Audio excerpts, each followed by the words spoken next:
कि हे भगवान, बैसाख के महीना में जबकि शुक्ल पक्ष में 11 आवे, ई आज की 11 के बारे में बताओ कि ई आज की 11 को के तो नाम है और के विधि है। आथी मन विस्तार बताओ। तो युधिष्ठिर जी महाराज की बात सुन करके श्री कृष्णचंद्र भगवान बोलिया कि हे धर्मनंदन युधिष्ठिर, मैं आपसे एक पुरानी कथा कहूँ, जकी कथा महर्षि वशिष्ठ जी महाराज और रामचंद्र जी भगवान ने बताई।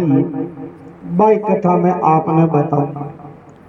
भगवान श्री रामचंद्र जी बोलिया कि हे गुरुदेव भगवान, आप मने कोई इयाल को व्रत बताओ जके शु मारा भी पाप नष्ट हो जावे, दुख मिट जावे।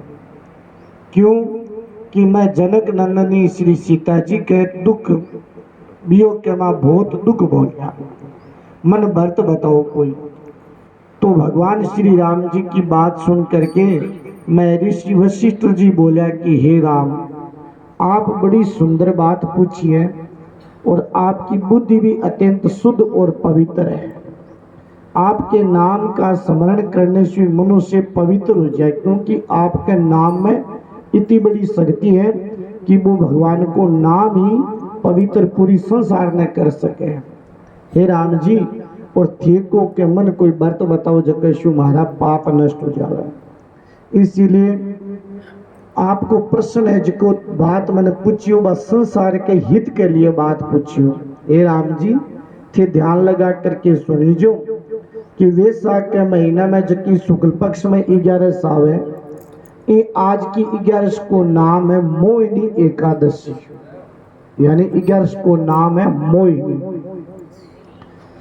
जो कोई नर नारी ये वैशाख के महीने की शुक्ल पक्ष की आज की 11 को व्रत करे तो इसका पाप और दुख सारा का सारा कट जावे।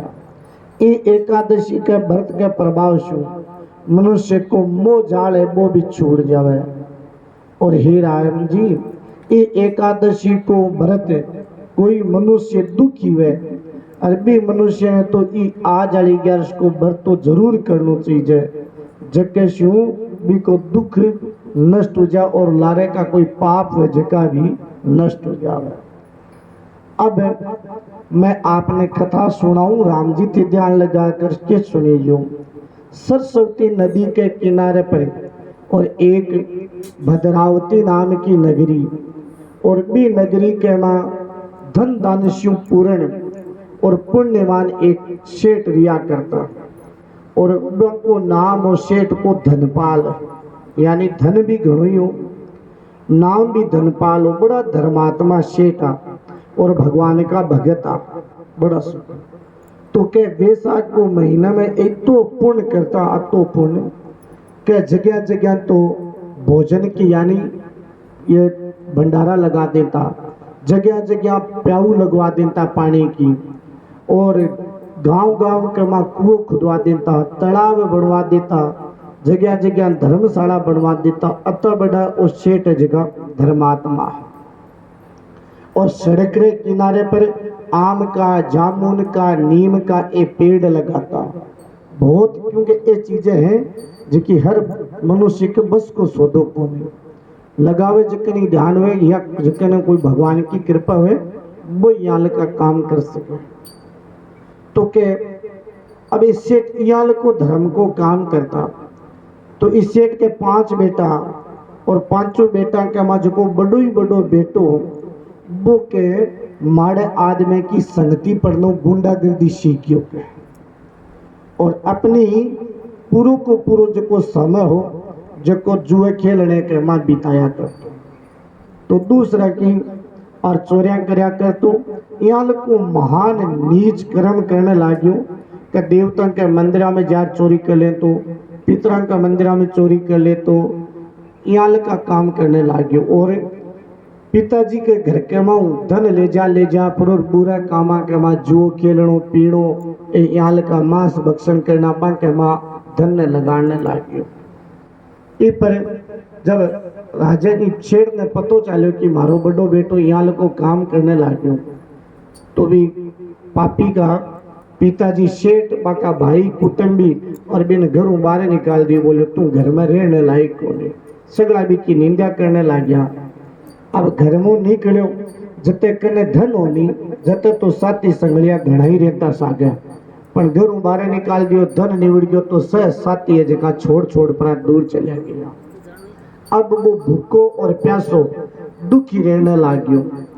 अब मन में विचार करो के कराना, और तो मैंने कोई गेलो दिखियो को नहीं, और चोरी करने की सोची कि अपन चोरी करा। तो रात ने चोरी करे और दिन के माँ आपको सुतो रहे। एक दिन चोरी करता रात ने पकड़ो गयो, परंतु सिपाही भी ने देखियो जानकारी करी कि भाई तू की को बेटो, बोले मैं फलाने धनपाल सेठ को बेटो हूं। तो वे सिपाही भी डरता छोड़ दियो भी और पाचो दूसरी बार चोरी करी पाचो पकड़ी जो। तो राजा ने ले जा करके और क्यों महाराज जो चोर है नगरी में चोरी कर तो पकड़ी जो। तो राजा भी ने जेल खाने में बंद कर दियो। कई दिन तक जेल खाने का माँ भी ने दुख दियो और फिर बोलिया कि तन जेल बारे काट दे पड़े, तू आ नगरी छोड़ तन जानो पड़े। तो अंत के माँ वो हाँ भर ली, बोले मैं कहीं दूर चलो जाऊं। तो वो दुखी ऊपरो और दूर चले गए जंगल के माँ। अभी ने कुछ भी नहीं मिलो, जना आखिर के माँ के पशु और पक्षा ने मार मार खाना शुरू कर दिया। और याल को वो रूप धारण कर लियो घणो सेठ को बेटो, पर क्या याल को रूप धारण कर लियो जो कोई भील हुए बेलियो को रूप बना लियो, हाथ में धनुष बाण रख पशु पक्षा ने मारे और बाको मांस मिट्टी खावे। एक दिन वो पापी भूखो और प्यासो व्याकुल उपरो और खाने की खोज के मां निकले। तो आज अपन मिले तो की है कोनी खावा के पिया या करतो खाने की खोज में इन्हें उन्हें निकलो। बी टेम के कोटिन्य नाम का एक ऋषि अबा के आश्रम पर वो पहुंच गयो।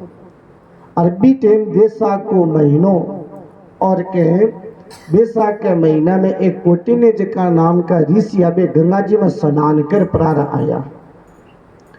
तो जो वो सार कर निकले और का आला कपड़ा और के आला कपड़ा गंगा जल का छांटा लग गया। छांटा लागता है भी का तो पाप सारा का सारा नष्ट हो गया। इतनी बड़ी गंगा की महिमा भी में चौकी बुद्धि आ गई और वो पापी मनुष्य मुनि के कन्ने जा पर और प्रणाम करो, हाथ जोड़ पर और कहने लगे महाराज मैं मारे जीवन के माँ अत्ता पाप करे, अत्ता पशु पक्षा ने मारे जका मैं गिणर बता कौन सकूं के कताक जीवन में मार मार खा गयो महाराज। अब कोई महाराज मैंने उपाय बताओ जकूं मारा ये पाप नष्ट हो जाए, क्योंकि मैं कोई छोटा मोटा काम करे तो महाराज अब पाप को नहीं, पाप मारा बहुत बड़ा बड़ा करना है। और यहाँ को होना चाहिए जगह में रिपियो भी तो नहीं लागे रे पाप भी मिट जाए महाराज, क्योंकि धन मारे कने है कौन। जना भी दुखी और भी बेली की बात सुन करके और ए ऋषि बोला कि भाई तू ध्यान लगा सुन, मत एक बात बताओ। बोले बताओ महाराज कि तू वैसाख के महीने की शुक्ल पक्ष की जकी 11 सावे बी को नाम है मोहिनी एकादशी और तू भी को व्रत कर ले जकू थारा सारा का सारा पाप नष्ट हो जाए। क्योंकि और लाडला व्रत करे नहीं बम सगड़ा में थोड़ा घणो खर्चो लागे, पर लेकिन 11 साल व्रत में तो की को नहीं लागे, खाली पानी पीना ही काम चाल जाए। आ बात सुन करके मुनि की बात सुन बड़ो राजी हो और बोले महाराज मैंने विधि बताओ। बोले पूरी की पूरी विधि बता दी। विधि के अनुसार मौनी एकादशी को व्रत करो। तो गुरु महाराज वशिष्ठ जी बोला कि राम जी भी व्रत के प्रभाव शु आज वाले एकादशी के व्रत के प्रभाव शु भी का सारा तो पाप नष्ट उठ गया और अंत का माँ गरुड़ के ऊपर चढ़ करके भगवान के बेकूट लोग धाम चलो। जो मनुष्य वैसाख के महीने की शुक्ल पक्षी मोहनी एकादशी को व्रत करे तो को मोह नष्ट हो जा, पाप नष्ट हो जावे और अंत के माँ भगवान को बेकूट लोक की प्राप्ति हो जावे। क्योंकि संसार के माँ 1100 बढ़ करके कोई व्रत को नहीं और आज की 11 को व्रत करके कोई नर नारी कथा सुने या पढ़े तो भी नहीं 1000 गाय दान देवे जते पुण्य की प्राप्ति है। बोलो कृष्ण चंद्र भगवान की। श्री कृष्ण गोविंद है।